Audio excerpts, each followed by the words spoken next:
ठीक है, MOSFETs effectively कहाँ यूज किए जा सकते हैं? मॉसफेट्स इफेक्टिवली जिस तरीके से मैंने आपको बताया कि हाई पावर एम्पलीफिकेशन के लिए, जहाँ पर आपकी पावर ज़्यादा होती है, पावर से मुराद पावर क्या होती है? Voltage into current. जहाँ पर वोल्टेज ज़्यादा है, जहाँ पर करंट ज़्यादा है, तो उन स्पेसिफिक एप्लीकेशंस के लिए हम लोग मॉसफेट की प्रेफरेंस करते हैं एज कम्पेयर टू ट्रांजिस्टर। ठीक है सर, बीजेटी की एम्पलीफिकेशन ज़्यादा होती है या मॉसफेट की? देखें, एम्पलीफिकेशन जो होती है ना, वो डिपेंड करती है कि आप किसकी बात कर रहे हैं। आप आया वोल्टेज की बात कर रहे हैं, आया करंट की बात कर रहे हैं। तो मोहम्मद आरिफ, आप थोड़ा सा और स्पेसिफिक हो। सर, एनमॉस पीमॉस के डिफरेंस के नीचे जो इक्वेशन लिखी हुई है वो समझ नहीं आ रही। एक मिनट रुके, मैं देखता हूँ, मैं अपनी स्क्रीन शेयर करता हूँ। ठीक है, और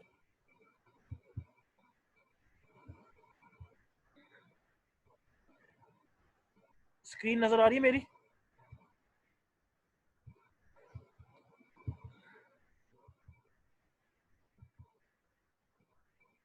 अच्छा, ये वाली इक्वेशन, ये फैज़ान, ये जो है ना बेसिकली, जो इक्वेशन आपके सामने यहाँ पे गिवन है,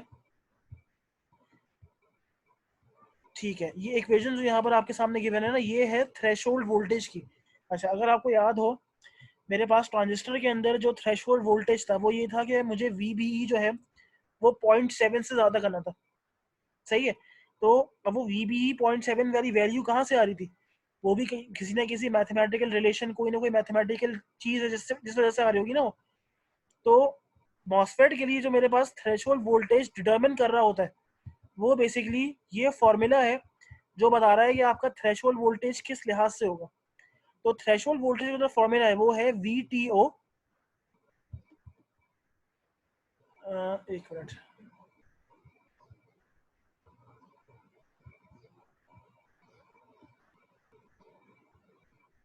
VTO plus gamma bracket under root 2 five of F plus VSB minus under root 2 five of F, जहां पे फाइव ऑफ एफ जो है वो मेरे पास होता है फर्मी पोटेंशियल, और twice of five of F basically 0.6 volt से बराबर है। अब ये फर्मी पोटेंशियल क्या होता है, ये आप अपनी थ्योरी में लाजमी आपको मिस पढ़ाएंगे आपकी। अच्छा, उसके बाद गामा जो है वो बेसिकली बॉडी फैक्टर होता है, और VTO जो है मेरे पास 0.45 वोल्ट होता है। जब मैं इन सारी वैल्यूज को ऊपर पुट करूंगा, एक मिनट, क्या हो गया?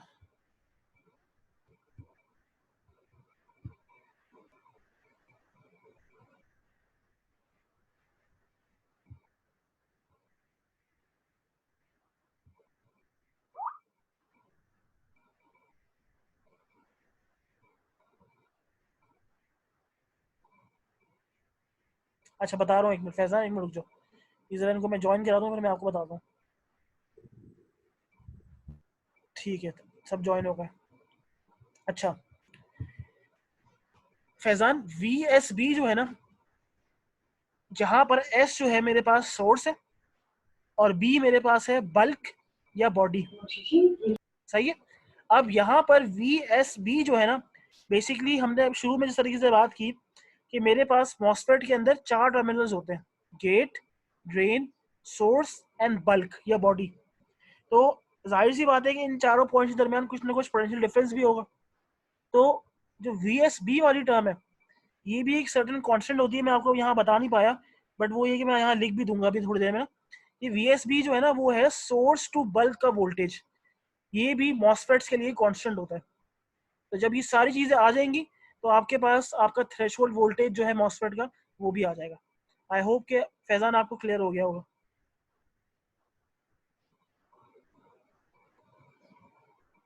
ओके गुड, और कोई सवाल है किसी को तो पूछ लें।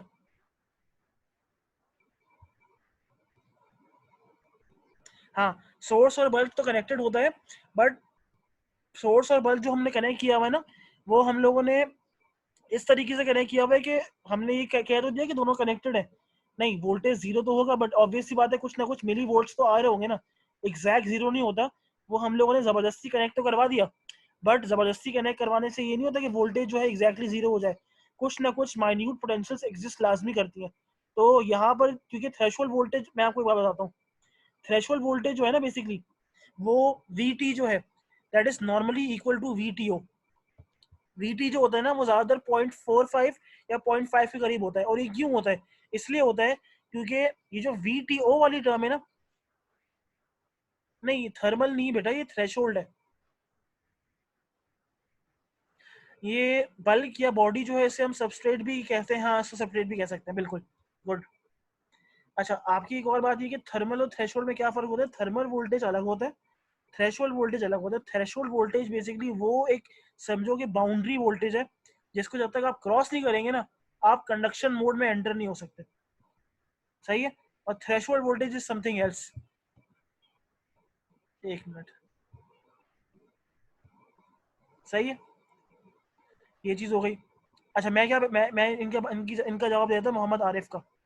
मोहम्मद आरिफ, आप ये बात सुने कि वीटी जो होता है ना, वो मैंने बताया कि ज्यादातर बराबर होता है वीटीओ के करीब करीब होता है, 0.45 से 0.5 वोल्ट होता है। क्यों होता है? क्योंकि मेरे पास इस इक्वेशन की जो सेकंड टर्म है ना, उसमें अगर देखें तो ये क्या है, ये है √2 five F plus V S B, और ये है √2 फाइव एफ। तो क्योंकि वीएसबी बहुत स्मॉल है, क्योंकि वीएसबी बहुत स्मॉल है, तो इन दोनों का जो डिफरेंस होगा ना वो भी बहुत माइन्यूट होगा। जब एक माइन्यूट चीज इस बॉडी फैक्टर से मल्टीप्लाई होगी तो वो ऑलरेडी बहुत छोटी सी है। तो इसीलिए मेरे पास थ्रेशोल्ड वोल्टेज ये ज्यादातर वीटीओ के करीब करीब होता है, 0.45 के करीब करीब होता है। क्यों? क्योंकि वीएसबी खुद बहुत स्मॉल है, और जब ये दो चीजें आपस में अंडर रूट होकर माइनस होंगी तो वैसे ही बहुत माइन्यूट हो जाएंगी। तो इसका अफेक्ट इतना थ्रेशोल्ड पे नहीं आता। इसीलिए वीटी और वीटीओ आर नियरली सेम और नियरली कांस्टेंट।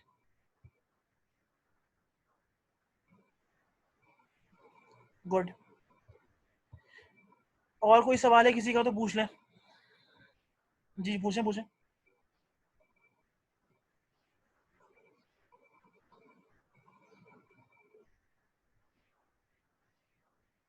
अच्छा, ये अच्छा सवाल उन्होंने किया। What is transconductance? अच्छा, ट्रांस कंडक्टेंस जो है ना, ये बेसिकली दो अल्फाजों का मजमू है। क्या है? दो अल्फाजों का। कौन कौन से अल्फाजों का? ट्रांसफर और कंडक्टेंस। अच्छा, कंडक्टेंस क्या होती है? कोई मुझे बता सकता है कंडक्टेंस क्या होती है? What is conductance? Very good, inverse of impedance या इनवर्स ऑफ रेजिस्टेंस। तो बेसिकली हो ये रहा है कि यहाँ पर जो कंडक्टेंस है ना, कंडक्ट आर क्या होता है? वी अपॉन आई।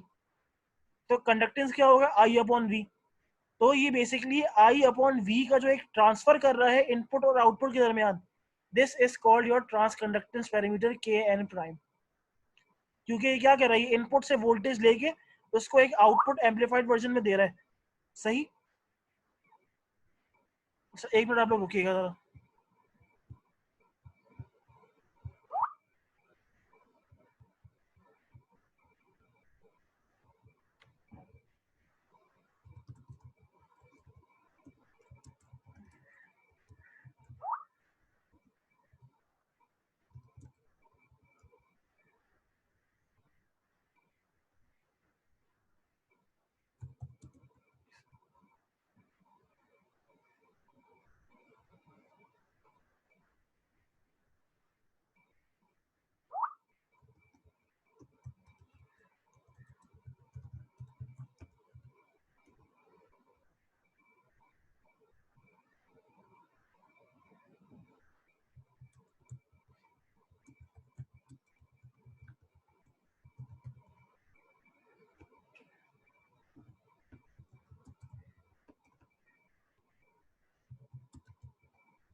ठीक है। अच्छा, और कोई सवाल है आप लोगों तो? एक मिनट रुके, मैं जरा अपना एक, अच्छा, क्या कह रहे हैं? ठीक है, ठीक है, आई होप कि आपको क्लियर हो जाएगा। और कोई सवाल है तो पूछ लें। अच्छा ठीक है, ठीक है, मैं वापस जरा शेयर करता हूँ स्क्रीन, फिर आपको समझाता हूँ।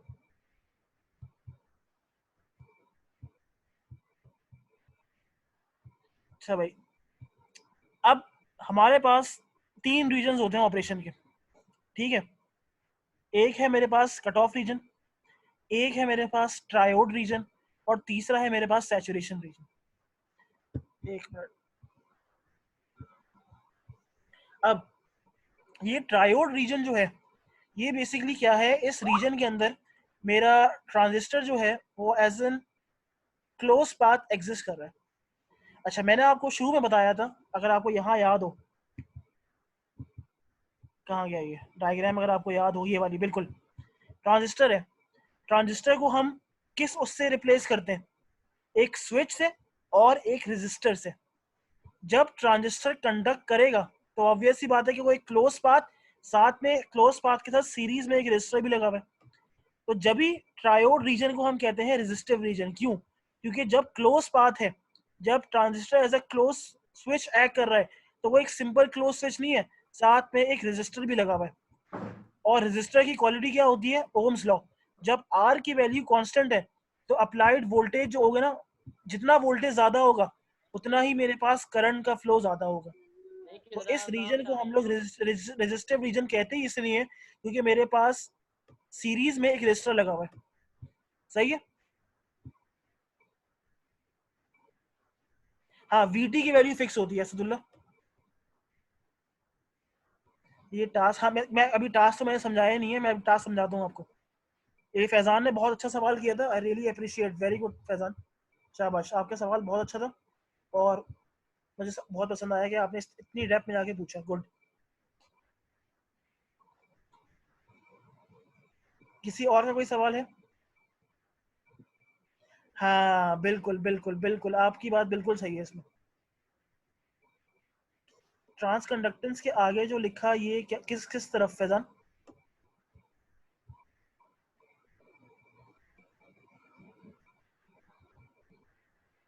किस तरफ कह रहे हैं? अच्छा अच्छा, ये इसका बेसिकली फॉर्मूला है, ये नीचे लिखा होगा यहाँ पे। हाँ, ट्रांस कंडक्टेंस का ना बेसिकली ये, क्योंकि देखें जो अपना मॉस्फेट है, इसके अंदर डायरेक्ट डिफरेंट आपके ऑक्साइड्स हैं, ऑक्साइड्स की कंडक्टिविटी होती है, थिकनेस होती है, इसकी परमिटिविटी होती है। तो ट्रांस कंडक्टेंस बेसिकली पैरामीटर का है ना, तो ये है म्यू एन जो है इंटू सी ऑफ एक्स। तो ये सारे इसके पैरामीटर्स हैं, जो बेसिकली इसका एक फॉर्मूला जो होता है इसका, ये वो है। तो इसमें आप डेप्थ में मत जाइए, आप थ्योरी में आपको मिस पढ़ाएंगे, आपकी फिक्र नहीं करें इसका। गुड, शाबाश। और कोई सवाल है? नो प्रॉब्लम, कोई मसला नहीं है। देखिए, जिस तरीके से ये कॉपरेट करें ना फैजान, मैं चाहता हूँ कि आप सब भी ऐसी कॉपरेट करें। ये लेक्चर सुनते हैं, सवाल पूछते हैं, समझते हैं, यही तरीका होता है ऑनलाइन लेक्चर का, कि आप चीज़ें समझ लें, जो आपको पीडीएफ वगैरह दी जा रही है उसको आप पढ़ें और उससे आप फिर सवाल पूछें। ये इस तरीके से क्लास से एक दूसरे को निकालना, ये तमाशा करना, ये कोई तरीका नहीं है।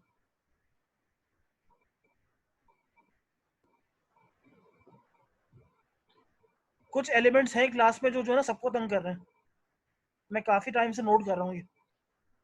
अभी पता नहीं है कौन।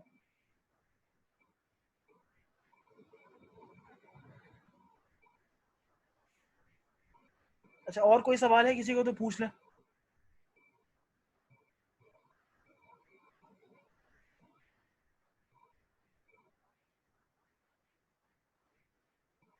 नहीं है सवाल तो फिर मैं आपको लैब टास्क समझा रहा हूँ। सही है, चलें।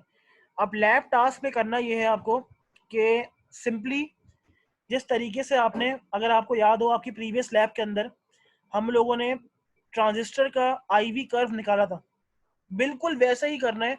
बल्कि मुझे याद पड़ रहा है कि आप लोगों के पास सिमुलेशन वो पड़ी होंगी, उस सिमुलेशन के अंदर आपको जाके कुछ भी नहीं करना, सिर्फ उस बीजीडी की जगह एक मॉसफेट रिप्लेस करना है, और सारा का सारा काम ऐसी स्वीप जो है वो सारा वैसे करके मुझे मॉसफेट का आईवी कर्व चाहिए। और मुझे एंड में कंक्लूजन ये चाहिए कि आपने आईवी कर्व देख के क्या ऑब्जर्व किया, कि जब जो आईडी है, जो आउटपुट करंट है, वो वीजीएस पर ज्यादा डिपेंड कर रही है या वीडीएस पर ज्यादा डिपेंड कर रही है। तो सिर्फ और सिर्फ आपका ये लैब का टास्क है कि आपको किसी ना किसी तरीके से करके मुझे मॉसफेट का आईवी कर्व चाहिए। मॉसफेट का आईवी कर्व LT स्पाइस से भी आ जाता है, मॉसफेट का IV कर्व मल्टी सिम पे भी आता है। अब आप लोग तरीके सर्च करेंगे गूगल पे और मुझे ये लैब टास्क आपका चाहिए, मैं आपके लैब की जो सबमिशन है वो आपकी अपलोड कर दूंगा। अच्छा, 1 से लेकर 13 जो लैब्स हैं वो आप 30 अप्रैल, आज से ठीक 13 दिन बाद तक अपलोड कर सकते हैं। 30 अप्रैल के बाद कोई भी, प्रोटियस से भी आता है, चलिए ठीक है, किसी ने मुझे बताया प्राइवेटली कि प्रोटियस से भी आता है, तो अच्छा पूछ रहे हैं, सॉरी बता नहीं रहे, पूछ रहे हैं। प्रोटियस से मैंने इस तरीके से यूज़ नहीं किया, LT स्पाइस से मैंने किया हुआ है और मल्टीसिम पे मैंने किया हुआ है। तो जो बंदा मुझसे सवाल पूछ रहे हैं, आप LT स्पाइस पे करके देखें। LT स्पाइस बहुत ही सिंपल सा सॉफ्टवेयर है और बहुत आसान सॉफ्टवेयर है, उस पर आप करके देखें, उस पर भी हो जाएगा, मल्टीसिम पे भी हो जाएगा। I just need IV curve of a simple MOSFET.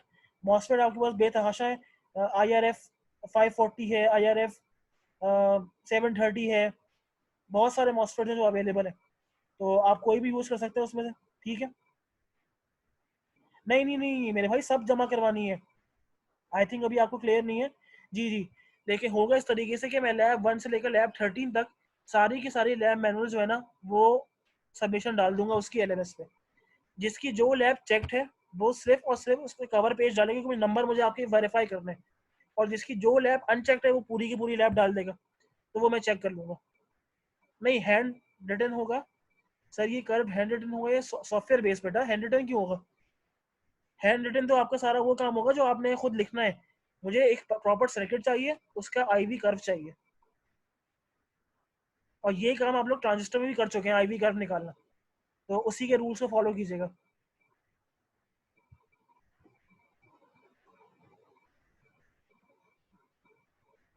Okay good. अगर ये बीच बीच में से मुझे अगर कॉल में रिमूव ना करते तो ये हमारे पास एक ही कंप्लीट वीडियो लिंक आती है, एक 1.5 घंटे की। अब मुझे 3 वीडियो लिंक्स अलग अलग डालने पड़ेंगे, तो ये आप लोगों का इसमें मसला होगा कि आप लोगों को 3 लिंक्स खोलने पड़ेंगे जब आप लोग पढ़ेंगे, इसीलिए। हाँ तो मेरे भाई अभी लैब्स हम लोग सिर्फ 9 हुई हैं, बट आगे भी तो करेंगे ना। नेक्स्ट वीक में हम लोग लैब्स खत्म कर देंगे सारी, आप फिक्र नहीं करो। हाँ, अब जिनके पास लैब मैनुअल्स नहीं है वो ये कि अपने फ्रेंड से शेयर कर लें वो और जमा करवा दें।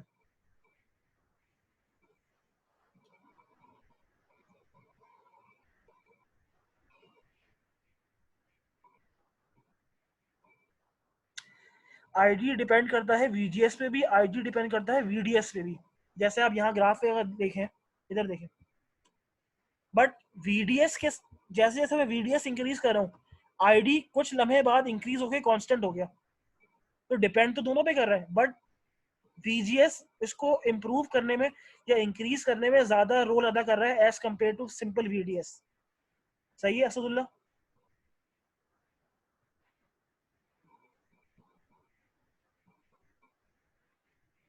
जैसे जैसे मैं VGS बढ़ा रहा हूँ तो वैसे वैसे मेरे पास ID भी बढ़ता जा रहा है,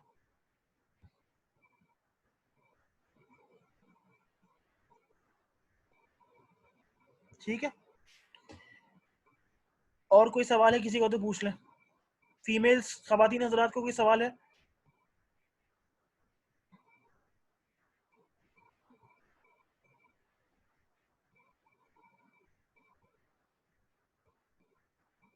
ये PDF फाइल जो है ये भी अपलोडेड है, और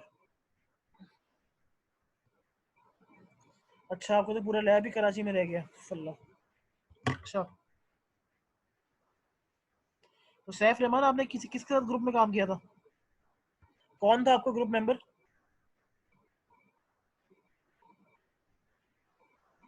तो आप या इन दोनों में से किसी, अच्छा मैं समझ गया आप कौन हो, सही है, मैं समझ गया आपको, ठीक है। नहीं आप तो, आपका तो काम खैर मुझे याद है, आप लोग शुरू में बैठे होते थे ना, वो जो 3 ग्रुप में बैठते थे। जी जी मैं समझ गया, तो आप लोग जो है आप किसी भी अपने इन दोनों में से लेके जमा करवा दें, जो कि उनका, क्योंकि तकरीबन आपके नंबर सेम ही थे। हाँ तो जिस तरीके से जो आप लोग ग्रुप में करते थे, फिर जगदीश आप वैसे ही करवा दो जमा।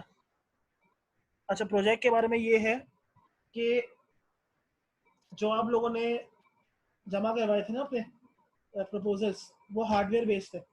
अब उसी को सॉफ्टवेयर में बनाऊं या कोई और प्रोजेक्ट करके, या तो मैं सोच रहा हूँ कि मैं आपको खुद एक प्रोजेक्ट दे दूँ यूनिफॉर्म, जो आप लोग सारे सारे एक साथ बना लें, या तो इस तरह कर लें, या तो फिर ये है कि मैं अलग अलग जो आप लोगों ने जमा करवाया था वही कर लें, ठीक है, तो मुझे ये चीज़ अभी डिस्कस करने थे मेरे एचओडी से। जब तक डिस्कस नहीं कर रहा, आप लोग अपना प्रोजेक्ट पे काम करते रहे, उसको सॉफ्टवेयर पे बना के लेके आए मल्टीसिम पे, और मुझे जमा करवाएं, और उसकी जो भी सारी चीज़ें हैं, रिपोर्ट वगैरह वगैरह, वो सब जमा कराएंगे।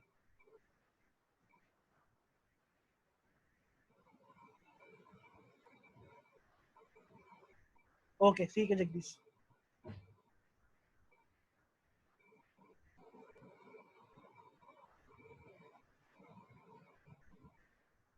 जी जी असदुल्ला, आपका भी फिर वही मसला है, तो आप अपने ग्रुप मेंबर्स के साथ शेयर कर लीजिएगा।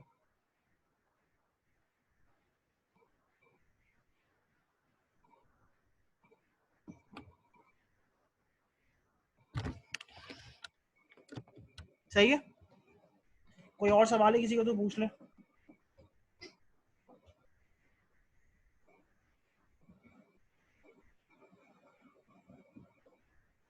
जी जी, सारी की सारी रिकॉर्डिंग्स, तीनों रिकॉर्डिंग्स यूट्यूब पे अपलोडेड है, एलएमएस पे भी अपलोड कर दूंगा, तो उसकी टेंशन मत लें रिकॉर्डिंग की। ठीक है, तो बस ये यही समझाना था आपको लैब में। अच्छा, आज हम एक ही लैब कर रहे हैं, क्योंकि बाकी लैब जो हमारी रह गई वो हम नेक्स्ट वीक में सारी कर लेंगे। तो आज मेरी अभी एक ही लैब की प्रिपरेशन थी, तो मैं एक ही करवाऊंगा। ठीक है, तो बस ये कि आप क्लास एंड कर दें। और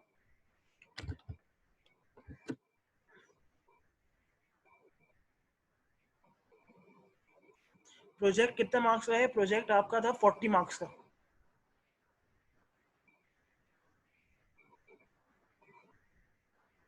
यासिर एजाज, सर्किट जो बनाना है वो आपके लैब मैनुअल के अंदर मौजूद है, तो वहीं से हेल्प ले लीजिएगा।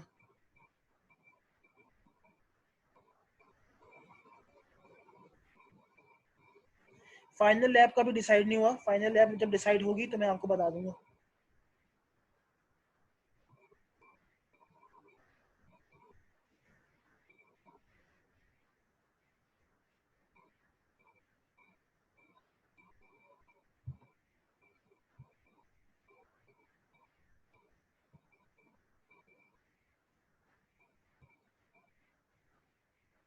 ठीक है, तो मेरी ये कि चलें क्लास एंड करते हैं। बाकी एक मिनट जाने से पहले मुझे ज़रा सबकी अटेंडेंस लेने दें, तो आप लोग अभी जाइएगा मत, मैं एक मिनट रुक जाए।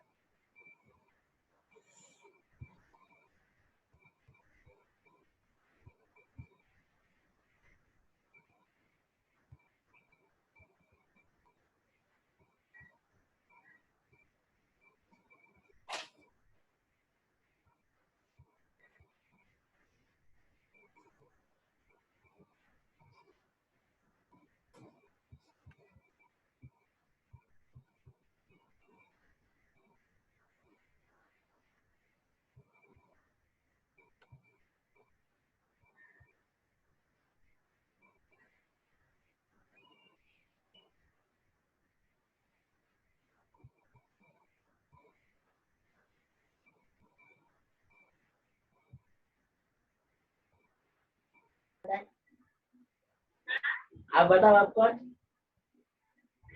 कॉल क्यों किया आपने कॉल क्यों? मोटी बहन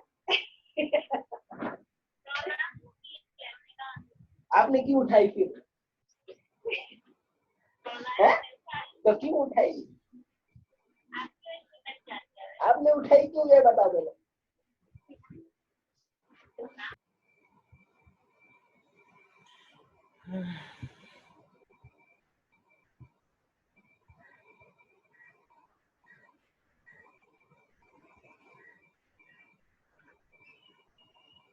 ठीक है, आप लोग अटेंडेंस दे दें और जा सकते हैं।